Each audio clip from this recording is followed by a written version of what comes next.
Hello guys, അപ്പൊ നമുക്ക് ഇപ്രാവശ്യം കുറെ ട്രെൻഡിങ് ആയിട്ടുള്ള മോഡൽസ് വന്നിട്ടുണ്ട്. ഇപ്രാവശ്യം വന്നിരിക്കുന്നത് 1:36 സ്കെയിലിലെ കുറെ നല്ല കളക്ടബിൾ മോഡൽസ് ആണ്.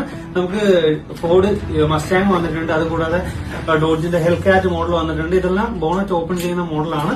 ഇത് കൂടാതെ പിന്നീട് നമുക്ക് വന്നിരിക്കുന്നത് BMW മാറ്റ് ബ്ലാക്ക് എഡിഷൻ വന്നിട്ടുണ്ട്. പിന്നീട് ബെൻസിന്റെ വിന്റേജ് വന്നിട്ടുണ്ട്. ദെൻ GTR, പോർഷെ, മസ്റ്റാങ്, അങ്ങനെ കുറെ അത്യാവശ്യം നല്ല കളക്ടബിൾ ആയിട്ടുള്ള മോഡൽസ് വന്നിട്ടുണ്ട്. ഇതിന്റെ പ്രൈസിംഗ് വരുന്നത് ജസ്റ്റ് 350 റുപ്പീസ് ആണ്. അതുപോലെ തന്നെ നമുക്ക് ക്യാഷ് ഓൺ ഡെലിവറി ഇപ്പോൾ അവൈലബിൾ ആണ്. അപ്പം ഇത് മേടിക്കാൻ ഇൻട്രസ്റ്റ് ഉള്ളവർ നമ്മളെ താഴെ കാണുന്ന വാട്സ്ആപ്പ് നമ്പറിൽ കോൺടാക്ട് ചെയ്യുക. അതുകൂടാതെ തന്നെ നമുക്ക് ഇത് കൊറിയർ ചാർജസ് എക്സ്ട്രാ വരുന്നുണ്ട്. അപ്പം ബാലൻസ് ഡീറ്റെയിൽസ് അറിയാൻ വേണ്ടിയിട്ട് നമ്മൾ താഴെ കാണുന്ന വാട്സ്ആപ്പ് നമ്പറിൽ കോൺടാക്ട് ചെയ്യുക.